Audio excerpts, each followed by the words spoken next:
Hello everyone. Thank you very much for being online with me tonight and coming to cook with me in the kitchen. I'm very excited tonight to be showing you my satay noodle salad. This has got to be one of my top favorite 5 salads, probably because of the versatility of it, the flavor of it, and also how quickly we can punch it out. I also have found and kid tested this recipe many times, provided we omit some of the spicier things that normally the adults would love. This is also a kid favorite, whether it's because of the peanut butter or not sure the noodles. It's something that we can easily get the kids to be eating the veggies, the raw veggies, cut in the way that we're going to cut them as well. So the satay noodle salad, very happy to have you guys on tonight. Would love to hear who's online with us, who's in the kitchen with you. Please let us know, type a little hello or a little wave. And other than that, we are going to get straight into this and punch out a satay noodle salad. Even though we're just coming out of winter as far as Australia goes, I know that doesn't mean very cold temperatures, but I actually have this salad all year round. And I think it's probably because it's got the noodles in it that it makes it sort of feel like a complete sustaining meal regardless of the season. You could also, if you wanted, warm the sauce slightly and have that if it was a really cool evening as far as winter, but we've had a pretty nice day here today, so it's going to work out pretty well, I think. Okay, so as far as getting this happening, if you're ready and your kitchen's all ready to go, let's get those noodles boiling. So we've got to try and choose a big pot of water. We're going to dive straight in, not to the pot. Nice big pot of water, because when you're cooking with gluten-free noodles, it actually makes it a lot easier for the gluten, for the starches pretty much to come out of the noodles as they're cooking. So we definitely want to use a bigger than you need pot. And if you have access to the filtered water, let's make sure we use filtered water to cook our noodles in as well. Now, when it comes to noodles, we have options. And this is completely a personal preference. So whatever your favorite type of noodle is, we've got many different options. The traditional one for this salad would be a soba noodle. Let me just pull this aside here. So a soba noodle, traditionally speaking, will definitely be a wheat base. So if you're looking for a gluten-free noodle, this is the only one that I've been able to find that's got 100% gluten-free, because it's made from buckwheat only. Otherwise, you could look at doing more of a vermicelli thin style noodle. This is a brown rice noodle, so just a simple vermicelli, organic brown rice. If you were in a pinch and all you had was pasta in the cupboard, you could go for any type of regular spaghetti noodle. That type of thing in this salad, that'll also work. And my favorite is sometimes called glass noodles or sweet potato noodles. So these ones are generally available in any Asian store. Some of the big supermarkets have it, but basically you're looking for either sweet potato noodle or sometimes called glass noodles. And just double check that they are 100% only sweet potato if you are being cautious about the gluten-free aspect. So I'm going to cook those tonight, and as per usual Ashley style, thinking about tonight what you can be cutting up or preparing a little bit extra of for a different use in the next couple of days. That might be cooking extra noodles because you know that the family's going to want some extras in the next couple of days, or it could be cutting up some extra veggies. All right, how is everyone going? If you have any questions, please type them away. I want to see who's already making satay noodle salads or different variations. There's probably about 10 different variations I could show you, and obviously I had to choose one, which for me is, I don't like having to narrow my choices, but I'll try and give you the other options that you've got tonight. All right, welcome everyone. All right, couple of comments. Made it again, not cooking tonight but watching. Excellent, thank you very much. And first one ever, well done, Karen. Hello very much, hello Lorraine, hello Veggie Nanny. Thank you guys for being on. Hello, Neve. Excellent. Okay. All right, let's get this happening. We've got to get this water boiling. If ever you are in a pinch for time, 2 things you can do to speed this up. One, if you've got an electric kettle, boil the kettle twice to give you enough water. And the other thing is add some salt to the water, because salt actually reduces the boiling point. So because we're not going to be cooking with lentils or pulses in this case, it's not going to slow the cooking down. So that's all right to add salt to the water. So I'm going to get that boiling. Let's make sure the lid's on. A little bit of salt in there. And we'll let that catch up to us while you're deciding what kind of noodle you want to use.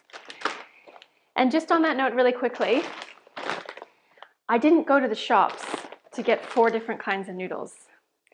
I keep a tub in my pantry, and every time I'm at the shops or out somewhere and I feel like there's a new thing I want to try, or there's, something on special, you can buy it then and just keep yourself a stock. Because something like pasta, it doesn't go off. So it's this type of thing that if you can start developing these skills on how to shop differently, I promise you cooking gets a lot easier as well, because all of a sudden you have options up your sleeve, especially in a pinch. All right, I'm going with the glass noodles. These can go to the side for now. Okay, we'll wait for that to happen. So while we're waiting for the water to boil, let's get the dressing happening. Now, again, when I was talking about things that you can be doing to save yourself time and energy in the next couple of days, doubling this sauce recipe would be something I would recommend. I don't know about you, but a satay sauce, I feel like I can put it on anything. I can just dip carrots in it for lunch. Sometimes I'll just have it with crackers or chips even. You can put it through rice. You could put it on a taco salad, whatever you wanted. It's your house, your rules, your food. But I think that this has got so much yummy flavor in it, it's worthwhile making a double batch of, and you could even freeze it as well, because it's going to be a sauce. Worst case scenario, it might separate a little once you've thawed it, so you can just reblend it. Okay, so let's get straight into the sauce. We are going to use an onion, roughly medium or large onion, doesn't so much matter. And then we're going to get that simmering down with the ginger and the garlic in a saucepan. So you will just need a small little pot to get this happening. And it is this one little extra step. And look, you can definitely make a satay sauce without the onion, but I just find that it does kind of a multi-purpose. It gives us that other depth of flavor, and it also helps us to soften the garlic punch. We can add a little bit more garlic, but get quite a different flavor as we do it. Now we're going to let the blender do most of the work. So here we just need to have a rough chopping. We don't need to spend any extra time there. Rough chopping straight into the saucepan. There we go. Just a small one will do. Okay. And then we'll get the garlic in there and the ginger as well. Now, as far as oils go, I get a lot of questions about oils. And I won't go into full detail here, but when it comes to anything that's going to be going to really high heat, we want to be careful to use the right oil. Mainly because as soon as a heat that's not meant for high heat, as soon as an oil that's not meant for high heat experiences that, it turns to a trans fat, and it can go even more toxic in other ways. Okay, so we definitely want to be careful to be using only high heat safe oils if it's going to be going to high heat. Now, what are they? Number one, or I guess the highest smoke point out of all of the, common oils that we can find is actually avocado oil, believe it or not. So if you wanted, you could use avocado oil. Next up would be peanut oil. I would say though, with peanut oil, definitely make sure you're not getting a cheap and nasty peanut oil. We'd be looking for a cold pressed peanut oil. And in this case, in this recipe, the peanut oil is perfect because we've got quite a peanutty flavor. And if not, you could be using the third press coconut oil. So first press is called extra virgin coconut oil. Second press is called virgin. Third press is called cooking or deodorized coconut oil. And that one, the third press, is the one that's safe at high heat temperatures. So we'd only be going to that one if that was the case. Now, when it comes to peeling ginger, one little trick is to use a spoon, but if the skins are fairly soft, we probably don't even need to worry about it because the blender is going to do most of the work here for us. So as long as there's no little bits that could be harboring a little bit of dirt or any moldy bits, there might be a little bit in there, so I'll just take that one out. Then we can, we're going to let the blender do most of the work. Okay, so we'll just probably don't need to do any more peeling of those guys. Even these dark bits, they're still fairly tender and soft, so they're okay. And then, if possible, and this is not super critical, because if there happens to be ginger strings in your sauce, we can just filter them out. But ideally, similar to how you cut a steak, cut against the grain, and then we won't feel those ginger strings. So I might just get you to zoom in on that one. Can you see how the strings are sticking out there? I don't know if you can tell that from the camera angle, but that's the direction of the grain. So if we cut across that, then we're going to cut down those little stringy bits and we won't feel them there. I don't know if you can see those grains. Okay, so we're cutting perpendicular to the way that the grain runs. Same as you'd cut a piece of meat.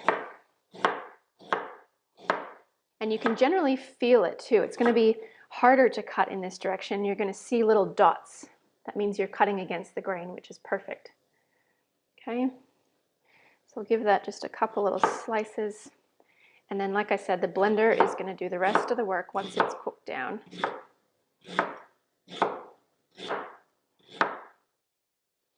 There. We could chop it up more if you wanted, but definitely do not have to. That's going to be a little bit more than 3 tablespoons of ginger. I'm going to go with it because I love ginger, but you may want to stick to the recipe and just go to 3 tablespoons approximately. You could just kind of eyeball it out. And I am going to put 1 little fresh chili straight from my garden, just in honor of my garden. I don't know how hot it's going to be, but I'm willing to take that chance. So I'll just go in there and get those seeds out, trying not to touch the cut surface, because it's only once we cut that skin that it can, the oils can absorb into our skin, and that we don't want to rub our eye for at least 2 hours after that. So trying not to touch the cut surface. There we go. And again, I'm going to let the blender do the work later. So straight into the pot. All right, let's get that simmering down. We'll just need about a tablespoon, maybe 2 tablespoons of oil in with that so we can let it cook down. So you could pop that on sort of medium to high heat to start. And let's put a little bit of our peanut oil, which is here, in with that.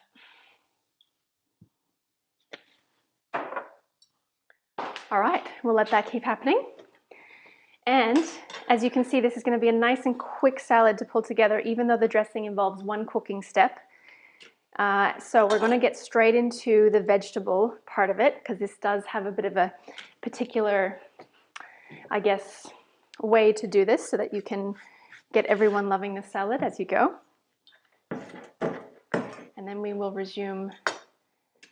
Actually, you know what? Let's keep the flow here, just so I don't confuse you. This is the way I tend to do things as I'm cooking, scrambling, doing a million different recipes at once in my kitchen, but I probably should keep the focus. So let's finish the ingredients for the dressing, putting them all into the blender in preparation for when the onions, the garlic, and the ginger are done cooking. Then we can just add them into the blender as well. So we'll continue with the dressing before we switch over. Okay, now you may not have a super duper wow fancy blender. That's absolutely okay. We just need to be basically putting it into a smooth consistency. So whatever blender you've got is going to be great, even if it's a little upside down NutriBullet style blender. Okay, so we're just going to get that one out. We'll need to juice a couple of limes, and if you like it extra limey, before you cut them, give them a good little scrub, and let's get some of the zest off of them if you like this extra limey. Now, a couple ways you can do that. You can either use a grater like that, or some of you may have one of these fancy little things, which is for kind of more strips of the lime zest. So you just got to get it sharp side down and go through and grab as much of the zest as you would like. I don't call for this in the recipe, but it's one way to get it a little bit more limey without being more acidic. So just as a little bit of a, did you know, when you want lime flavor, we want the rind. But if you want the acidity, you want the juice. And if we go too deep and we get too much of the white bit, that's the pith, and the pith is actually quite bitter. So you don't necessarily want to do a perfect job of getting rid of all this rind, because chances are then you'll get a fair amount of pith in there. And that's kind of the bitter bit. So there we have a few little strings. Now, if we weren't using a blender, you would be able to detect and feel, chances are, bits of rind in the sauce, which may be okay with you. But just as a heads up, if we weren't using a blender, I would use the more finer grate to get that off. Okay, so now that I've zested it, we can cut them in half. I probably only want the zest of one lime, but let's grab all those precious oily bits, pop them into the blender. And then we'll need a little juicer for your lime.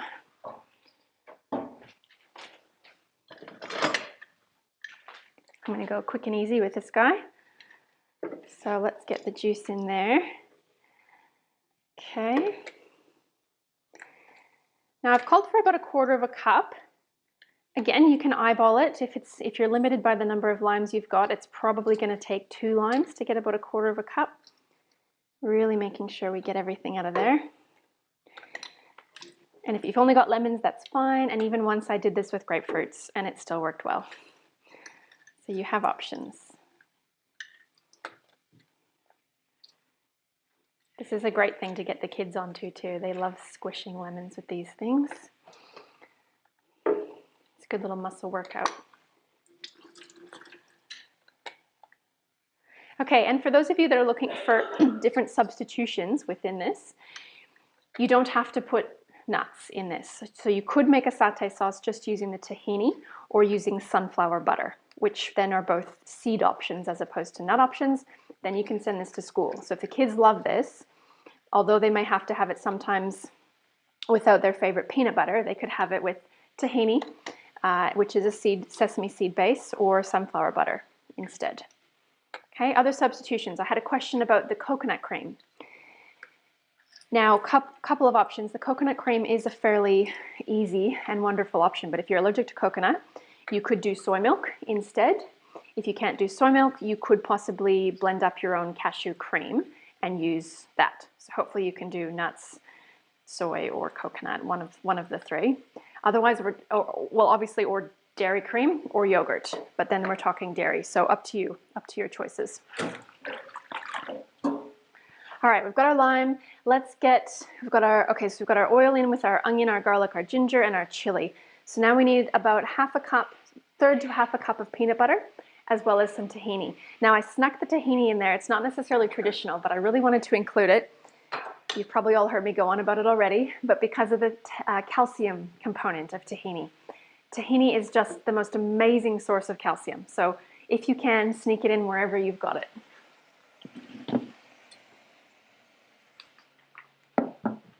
Okay.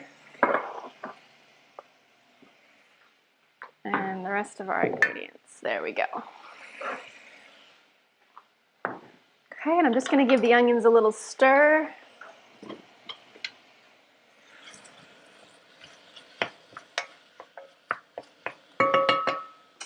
They're going to take a little bit, and we don't quite have our water boiling yet, so that's all right.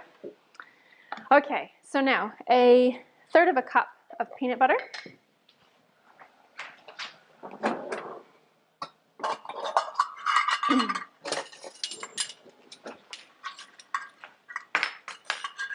And sometimes with sticky things like syrups or nut butters and things like that, I tend to not like to make myself more dishes than I need to. So I eyeball it, but I do look at the size first. Okay, and until you kind of get the hang of it, that's probably a good trick to do. So we're looking for about 1/3 cup. And if you can't find your 1/3 cup, it's halfway between 1/4 cup and 1/2 cup. Okay, talk about real estimation here. This is good. It practices tests your abilities. Okay, so that's going to be not quite 1/4. And guess what? Because we're not baking a cake or a souffle, you can go by taste. So you can mix, and if it doesn't taste peanut buttery enough, you can add more peanut butter. No need to be afraid. People, it's just a recipe.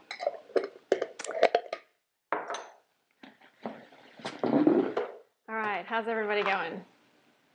Is anybody that scared of recipes? I want to know, because this is how I have to be able to help you to kind of ease up in the kitchen, to enjoy it. It's kind of like, oh, it's hard to describe, but I guess you won't know till you experience it. So keep doing the cook with me's until you feel like you can Go outside, color outside the lines. That's what it is. It's coloring outside the lines and drawing your own thing.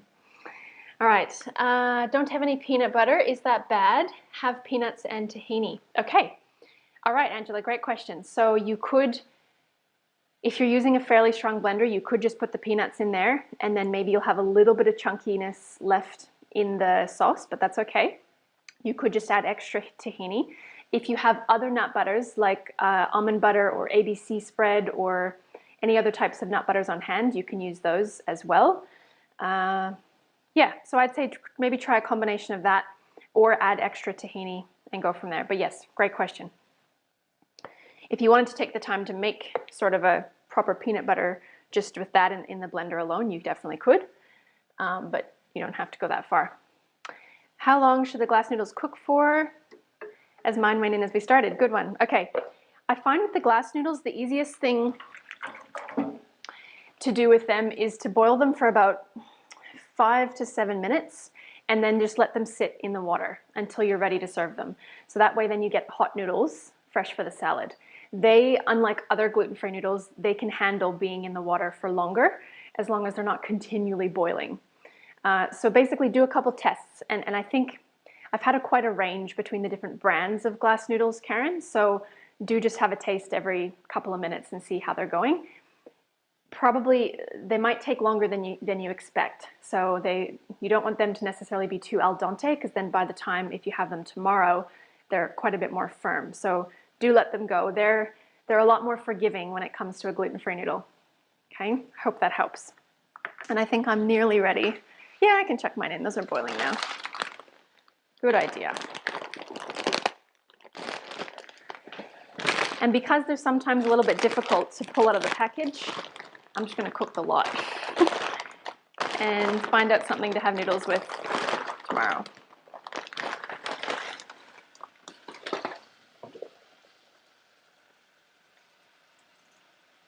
That's a lot of noodles. All right. So you can just turn the heat down. They don't have to rumble boil or anything. Just can let them simmer away. Lid kind of ajar, that's okay.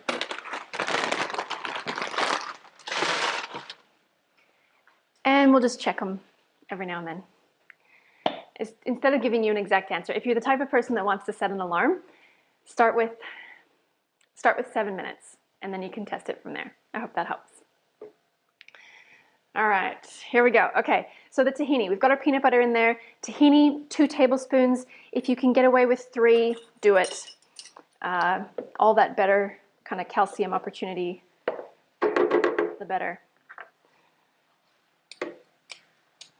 There's 1.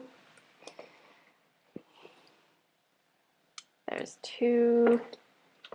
Let's do 3. This will also thicken up the sauce. So if you're wanting the sauce for another type of application, you know, as a dip or something where you need it to be a bit thicker, this is how you do it. And then you can add a little bit less of the other liquids as needed. All right, now beyond the tahini, about a cup of coconut cream. Now this does make a big batch of sauce, so if you needed to reduce it, I should have said that earlier. But I think you'll like it, so let's stick with that. So 1 cup of coconut cream and 1/4 cup, we've already got our lime juice in there. And if you want this to go a little bit further, then you could add not quite as much of the coconut cream, and you could add water instead, because there's quite a bit of flavor in the dressing. So that's our 1/2 cup of coconut cream. I might go just a little bit more and a little bit of water, because I want to actually smooth this one down a little bit more as well. If you're trying to ration your coconut cream for other yummy hot drinks in the week, that's another way to do it too. All right, good question, Neve. Can you get away with leaving out the citrus altogether? Well, you definitely could. Have a try, have a taste, and see what you think. If you still wanted a little bit of acidity and you could maybe handle a little bit of vinegar, you could probably just go a teaspoon at a time, not even, just to maybe adjust that acidity slightly. Personally, I think it'll taste very different, but you may like it just the same. So yeah, give it a try without the citrus. And even if it's just some people in the family that can't have citrus and you just want to add a little bit separately, that's maybe an option as well. But yes, give it a crack and let us know how it tastes, because I'm curious too. Okay, that's pretty much it. We need our 3 tablespoons of tamari. And then after we finish tasting everything, then we will determine whether we need more salt. Okay, chances are we will need to add a little bit of salt, simply because by the time we put this over the salad, the dressing will actually feel a lot diluted. So when we first taste it, it has to taste really punchy in order to carry that flavor through. Bear with me while I stir those onions and ginger and garlic.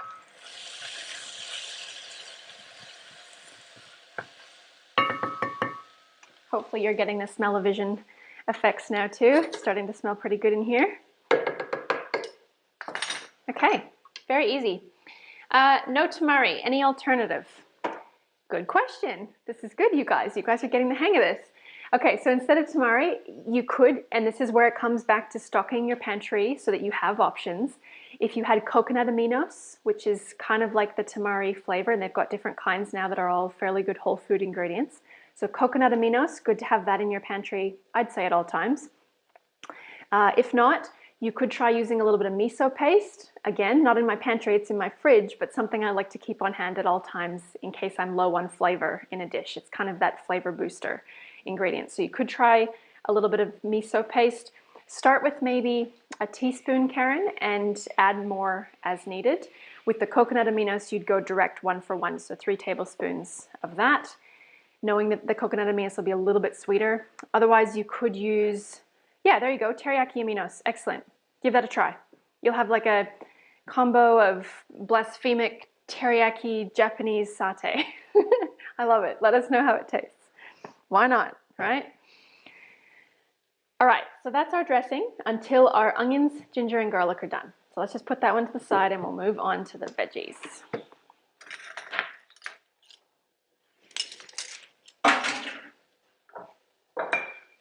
Make yourself a bit of room. Give it a stir. I'm even going to add a lid on that and steam it down a little bit because, so if you just have a look in here, I've got a nice big chunky pieces of ginger. They're still quite hard and I really want to cook them down a bit. So I'm going to kind of crank this up, but I'm going to add a bit of liquid so that we don't get any kind of crusting on the bottom. So if I want to speed that up, I'm going to add the lid with a bit of steam to it and turn up the heat.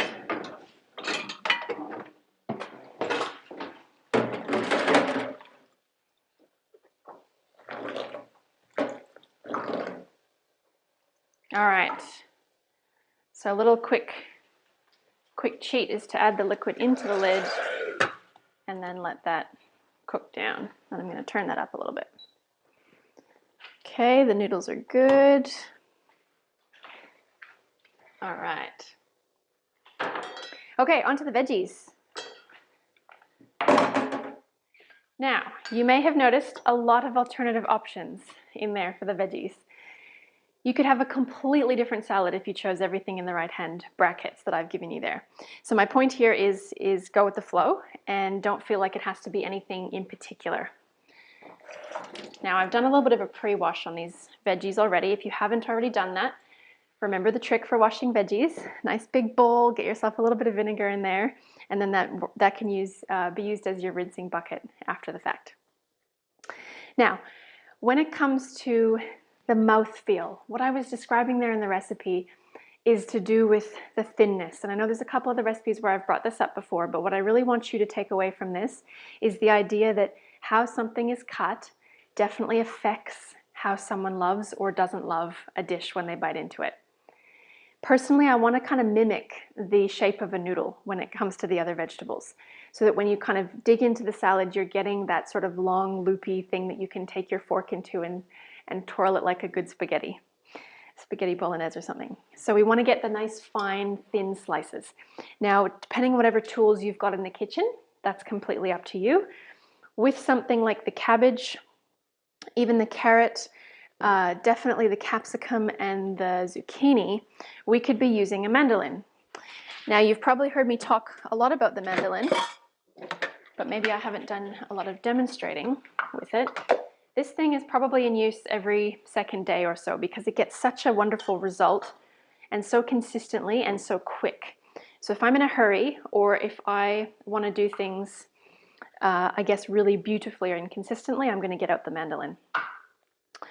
In order for, okay, there's different blades. So that's kind of the thin julienne blade.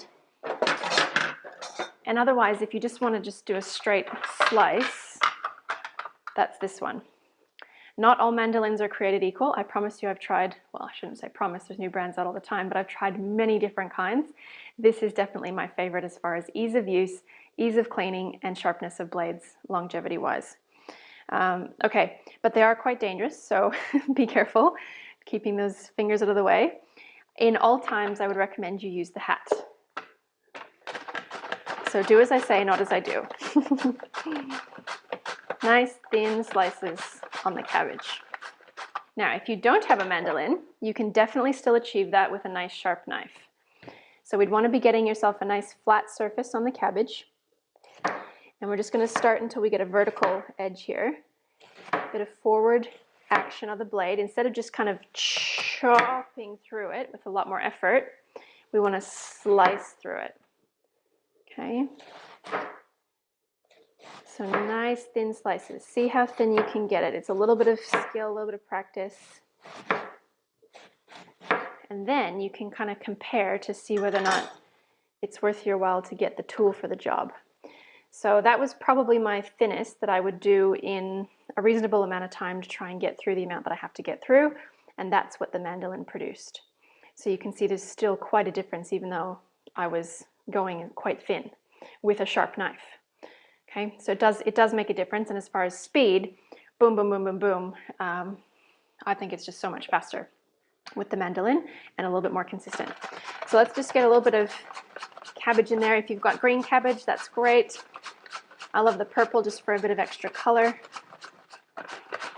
We don't need a lot. Let's call that good. Okay.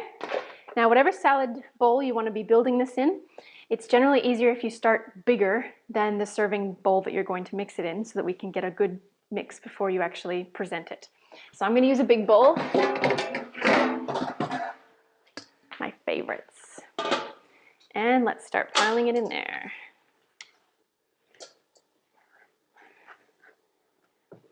Now, it might have been about 7 minutes since we put the noodles in, maybe, don't know. Let's just have a check. Let's have a little taste. See how they go. Might as well check on these guys. Good, that's better.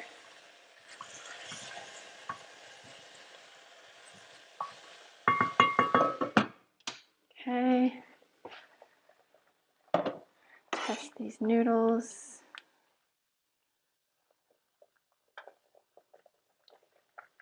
Long. Okay.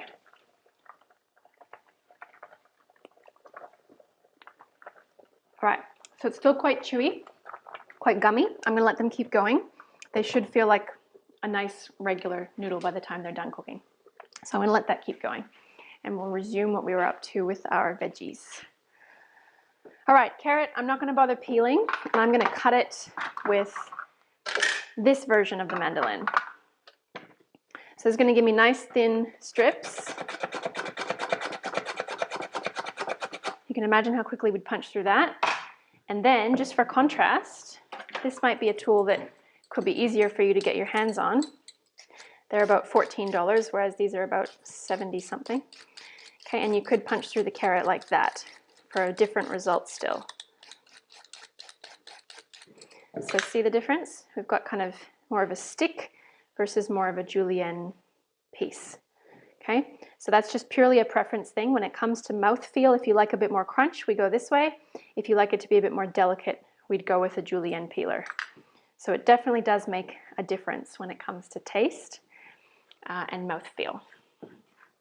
So let's just do both of those and might as well finish with this guy. I like the more delicate carrot pieces.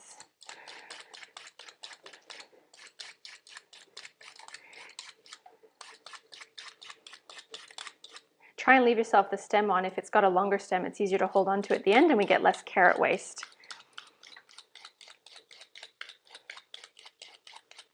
These are worth getting the metal version of, by the way. I've tried the other plastic ones with just the metal cutting blade, and I just have been very disappointed. So spend the extra $1 or $2 to get the metal ones. It does get a bit dangerous when you get down to the little knobby bits, so be very careful with your fingers. Try to pay attention to what you're doing. And when it feels unstable, just stop and eat that. Or hopefully give it to your chickens or your compost pile, or cut it by hand. No waste. I see too much waste in everybody's kitchens. Most people's kitchens, sorry. So yes, please be conscious and aware of our contribution to that. Okay, so when it comes to shallots, that doesn't really go through this machine very easily. Doesn't really work with a julienne peeler. This is where we just need pure old knife skills. So we're going to try and get them really nice and thin. And again, a bit of a slicing action is a lot easier to chop an onion rather than a rock chop. Because if we do this, we are going to get some element of bruising. If your knife is extremely sharp, you could probably get away with it. But it'd be better if we got a little bit of slicing action in there. Nice and thin. Especially if you have discovered that your shallots are very, very strong for some reason. Then we might go less of the white bit, and we can save this for putting in soups or anything that gets cooked later on. So I'm definitely not throwing this away. This is going to get used in another recipe. What I am going to do is use some of my fresh garden shallots and chives because they're a little bit more mild. And they're a little bit more wild as well. Okay, so if anything is like this for you, we just want to bring them all together. So I'll chop and combine. Okay. And I'm just really hearing those ginger and garlic cooking away. So I'm just going to turn it down a little bit. You may want to do the same.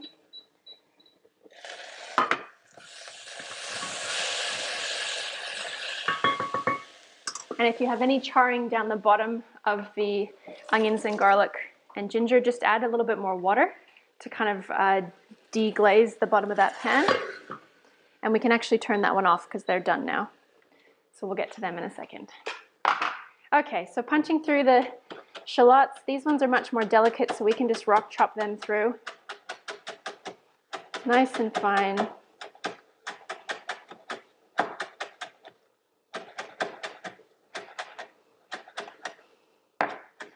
I think we're pretty lucky that we have access to foods that are not only better for us nutritionally, but also taste better than using, for example, chemical-based ingredients or lab-made ingredients, things like that. We just have to come back to what nature's giving us, and not only then, we're double whammy rewarded. We're rewarded with flavor and we're rewarded with more nutrition. So cooking with whole foods definitely is not as hard as people think to create that delicious flavor. You just need a few tips and tricks along the way to bring it out. All right, capsicum, again, thin strips. So I like to cut around the belly, actually more around the bottom of it, and go around the edges.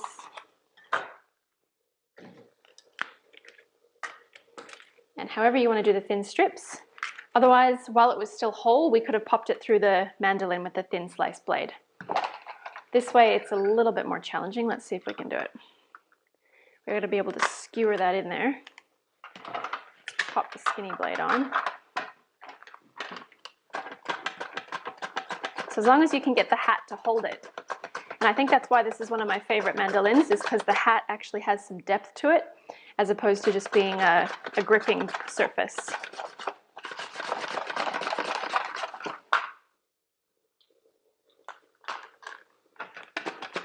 So especially if you're doing a big batch of sandwiches on the weekend or a big batch of pizzas, the mandolin is definitely your best friend. Love this one. There we go. Nice skinny pieces. Straight in. Zucchini, same deal. You could julienne the zucchini if you wanted it to be fine and delicate. So as an example, but because the zucchini is quite a bit softer than the carrot, you could also put it through the mandolin.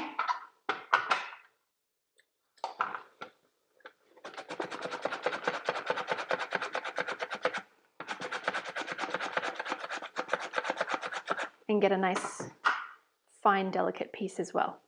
So in this case, this type of cut would be slightly better for the next 2 days if you were to eat it over the next 2 days, whereas this one is really good before it has a chance to sit too long.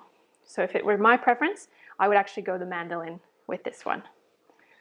Just a little bit thicker, less likely to go soft or mushy.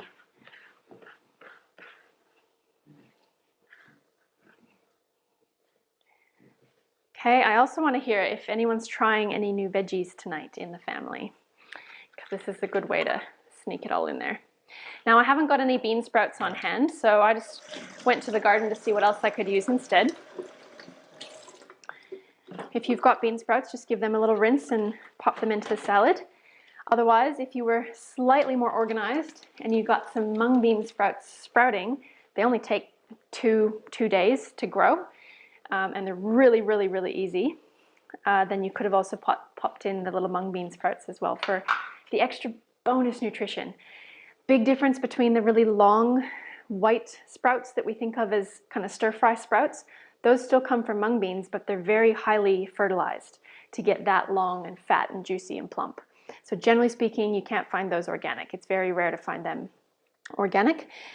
Whereas the little tiny little mung bean sprouts with just a little white tail, that's what you can grow easily at home, just in a little nut milk bag or sprouting bag. And the reason why I've put them on this recipe is not because they're critical to the taste necessarily, but sprouts are the highest form of nutrition per calorie for any edible food known to man. So if you can get in any habit whatsoever of incorporating sprouts, even just on top of a breakfast meal, like a savory breakfast, or in a smoothie, or in a salad like this, even just beside your dinner. Doesn't matter what you're having, just with your dinner. So you're getting something raw for the digestive enzymes, and you're getting the nutrition super boost from a sprout. So that's why I've put them in there. And I did mean to have some ready, but you know, things happen, life happens. So I'm just going to put some sorrel and some frizzy lettuce into this, kind of in little strips, same deal as the theme that we've started. Not too thin, because they're quite a delicate leaf already. There we go, some lemony sorrel and some frizzy lettuce. Gotta have some more greens in there. Okay, then some snow peas and coriander, and we are ready to get our dressing finalized and then eat. It's that quick. Okay, so at this point you may want to turn off the vermicelli noodles or the glass noodles if you're cooking them, and we can just let them sit in the water. So I'll just take those off. And might as well have one little taste just so you know where they're at. If they're too far cooked, then we want to take them out. Yeah, those are pretty soft. So I'm actually going to take them out of the water, rinse them, and we'll toss the oil through them. So up to you. You can have a taste. If they're just on the edge, you can let them sit in the water. But if they've definitely cooked enough, let's get them out.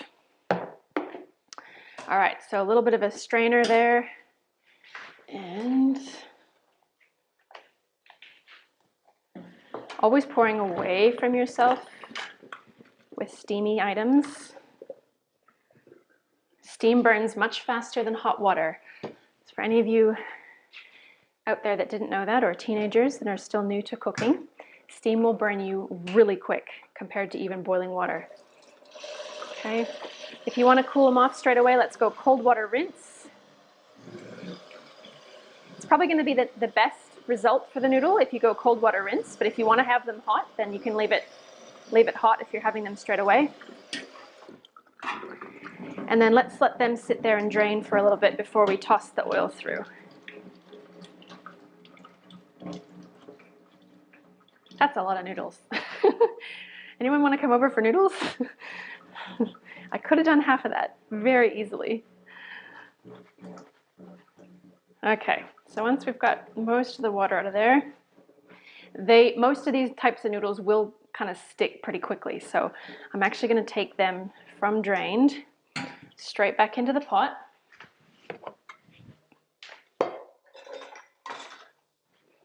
And then we're going to toss some oil through them so that they don't become a glubby lump of a mess of noodle.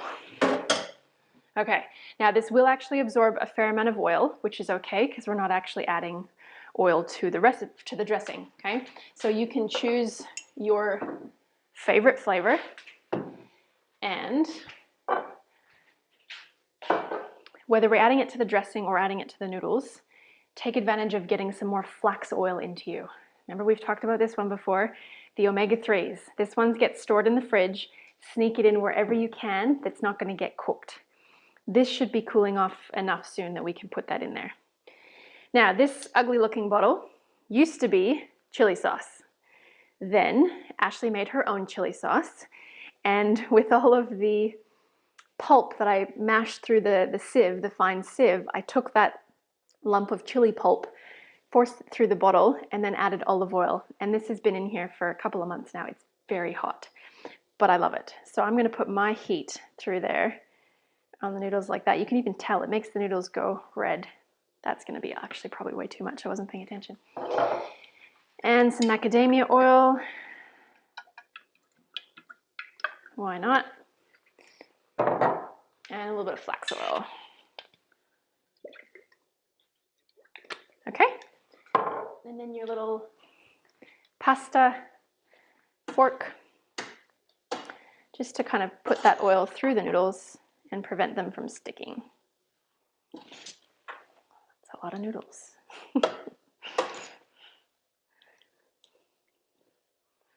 Okay, there. So now you should have prevented a gluggy mess.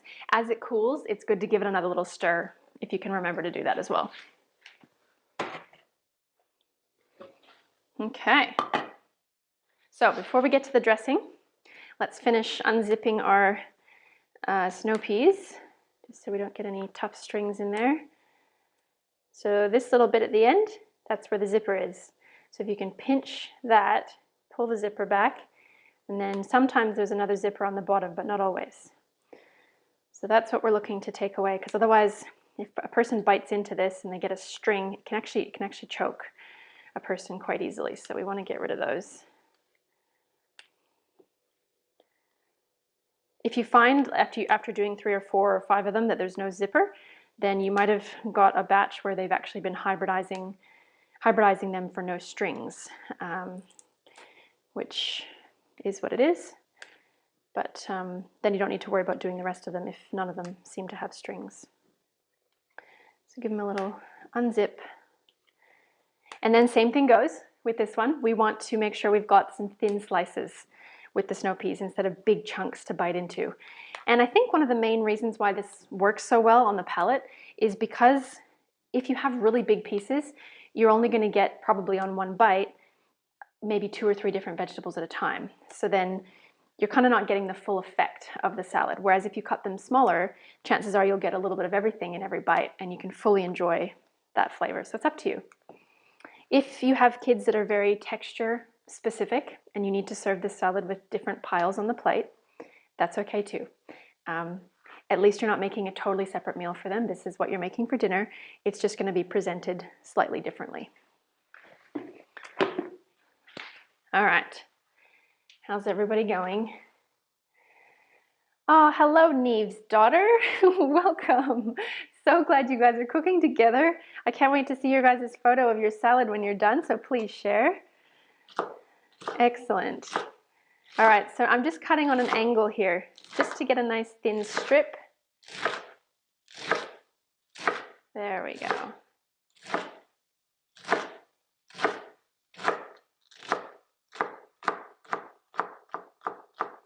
There we go, okay? So very different than just cutting straight across the snow pea. They look very pretty like that, I think. Now, hopefully you've got some fresh mint. I didn't quite have enough, but I'm gonna work with what I've got. And then Some coriander. Obviously, if you're not a coriander fan, omit that. I absolutely love it. Any excuse I can get to get some coriander into me.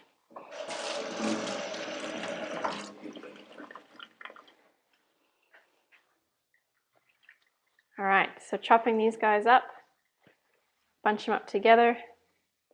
If you absolutely love coriander like me, you can actually take some of the stems that we're going to chop here in a sec and add them to the blender so that we can get a little bit more of a coriander feel through the satay.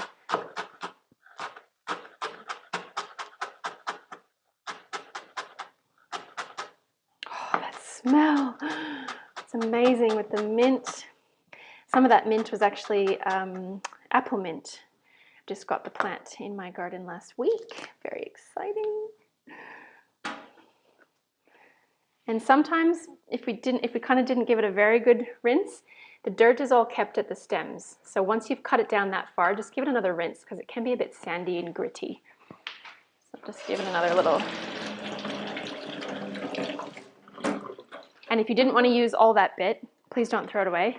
Put it in your bucket for stock for the next time you make stock or broth. These are going to go in my dressing.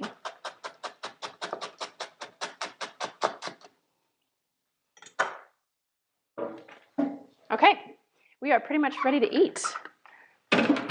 Let's finish off this dressing. So I'm going to put those coriander stems in there. Then I'm going to get everything from the saucepan, onions, garlic, and ginger. Pop that in there. Look at that nice caramelization we've got down the bottom. That is exciting. It's going to taste good.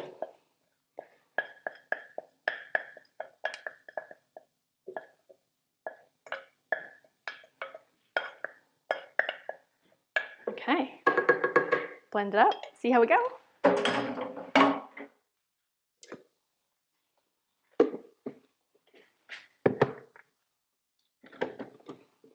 Sorry for the noise.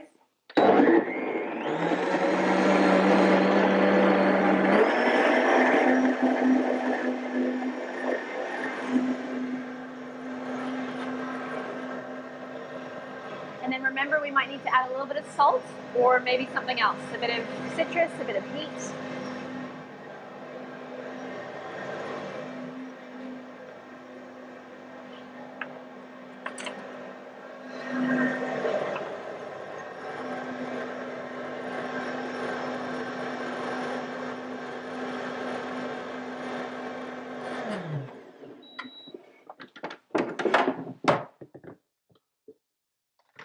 Okay, so we've got a nice creamy texture. That's a great consistency for this salad, knowing that when that sits in the fridge tomorrow, it's going to thicken up quite a bit. So that's perfect for the salad now. All right, so again, you're looking for a balance. If you're getting too much of something and you don't like that, then we want to balance that out. So if you're getting too much acidity, we might need to add something sweet, or in this case, it could be a little bit more peanut butter. If you're getting too much salt, unfortunately, the only thing we can do to reverse salt would be to dilute it. So you'd have to add more coconut cream or water or peanut butter tahini. If you're not getting enough acidity, we'd be adding some more citrus. If you're not getting enough heat, we'd be adding some more chili or cayenne pepper, something like that. So just making those adjustments as needed. But remember that this has to be quite punchy when you first have it straight, because as soon as we pour it over the noodles, you'll find it dilutes a lot. So I've got enough citrus, got enough heat. I feel like I could drink that, so that in that case, it's not punchy enough. That's normally good indicators. If you feel like you could just sit there and drink it as is, not punchy enough as a dressing.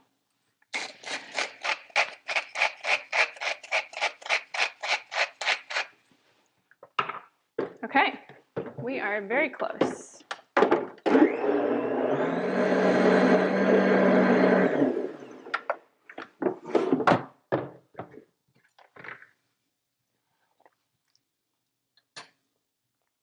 Yes, much better. Okay, does anyone have any questions on adjusting the flavor, or is it, wow, is it okay? How is it? I want to know. Like I said, there's a bazillion different kinds of satay sauce I could have shown you. So I'm hoping this is the one that you love. And then we are nearly ready to put this all together. and have a nice early dinner.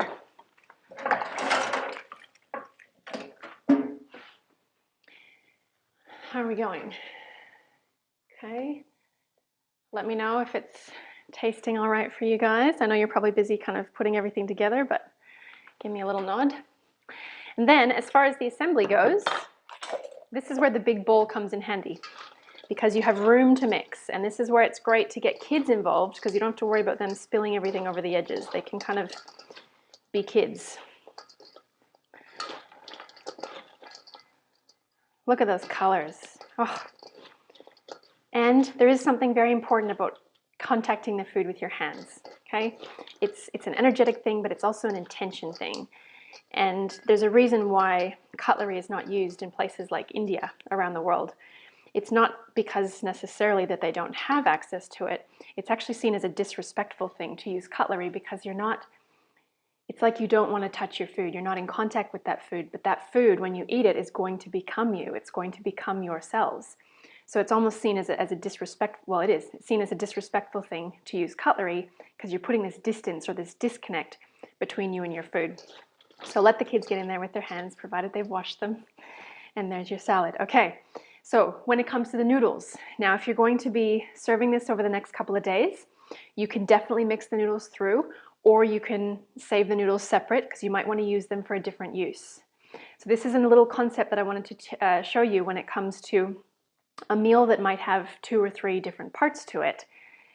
You may want to only mix up what you're serving now and then leave the rest separate so that they can be used for different uses. I'll give you an example.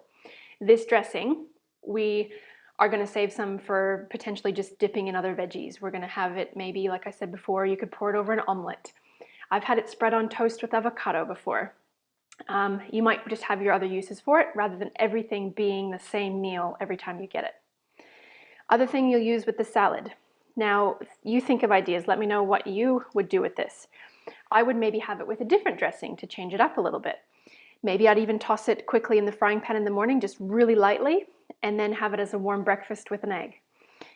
You could even put it through a frittata. You could just have it alongside dinner as your raw little side to the dish so you get your digestive enzymes.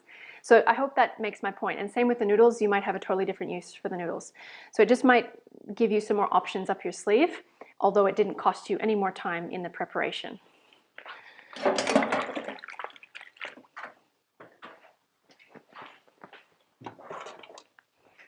So whatever amount you are going to be serving, not too difficult. You could do this in another bowl. So remember, we want to loosen up those noodles. That's good. We don't have any gluggy mess happening. If the noodles are too long and awkward, you can also do this. Well, spork. Just send the knife through in a couple directions as you go. So we might just do, say, 2 cuts in this direction.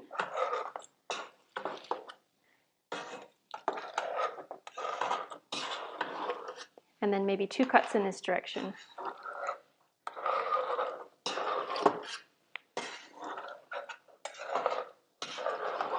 There we go. And that'll make your noodles a lot more manageable. Okay. So a little bit of noodle, lots of salad. This is going to be a big plate. Okay, and then you can get in there and mix it through if you'd like. Otherwise, you can leave noodles down the bottom. So much easier with your fingers. There we go. And dressing on top.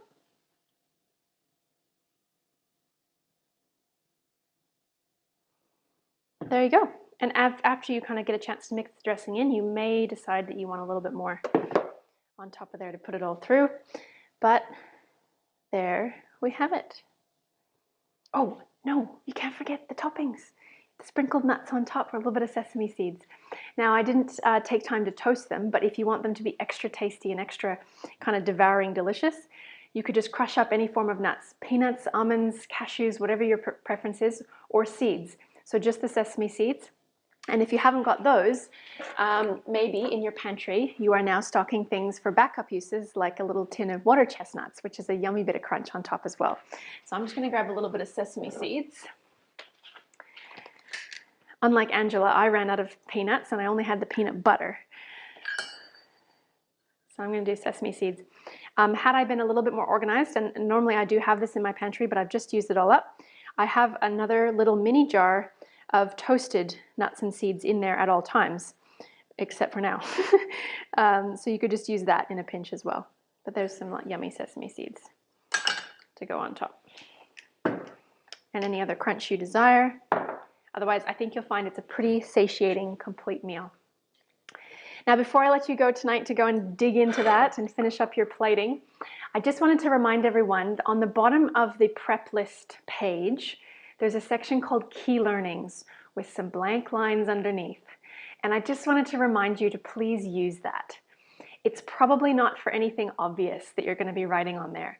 It's just going to be that little thing that you picked up, just some little thing that if you just jot it down, you'll probably be more likely to remember it simply by the act of writing it.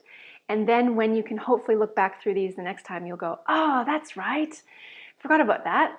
So please, even just take 2 seconds before you actually dig into that meal and just quickly jot down a couple of notes on your key learnings, and then keep that all together so that you can flick back and get the absolute most value out of this program and your time invested.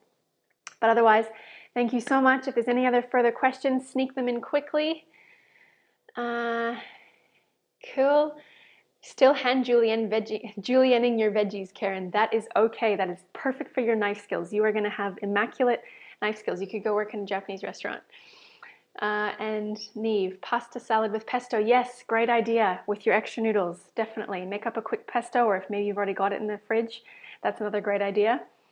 All right, so if you guys have no other comments tonight, thank you so much for coming to cook with me.